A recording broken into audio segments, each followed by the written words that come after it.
नमस्कार मित्रांनो, सुरुवात करूया आपल्या व्हिडिओला। बरेच दिवस कोणतंच मराठी नाटक पाहिलं नाही, म्हणून आज ठरवलं नाटक पाहूया।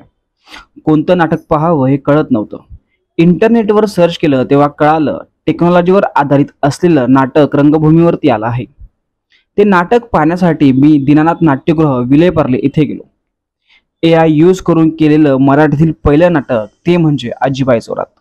तिकीट काढलं, नाट्यगृहामध्ये गेलो आणि नाटकाची अनाउन्समेंट आपल्या सर्वांचे लाडके लक्ष्मीकांत बेर्डे यांच्या AI आवाजाने झाली। या नाटकात अभिनय बेर्डे, मुग्धा गोडबोले, पुष्कर श्रोत्री, जयवंत वाडकर, निर्मिती सावंत यांच्यासह अनेक कलाकार आहेत। नाटक शेवटपर्यंत सर्व प्रेक्षकांना खुर्शीशी खेळवून ठेवतं। शेवटी सर्व कलाकारांना भेटलो आणि तुम्हालाही नाटक पाहायचं असेल तर तुमच्या जवळच्या नाट्यगृहामध्ये जाऊन नक्की बघा। व्हिडिओ कसा वाटला? फॉलो सबस्क्राईब करायला विसरू नका। भेटूया अशाच नवीन व्हिडिओ सोबत।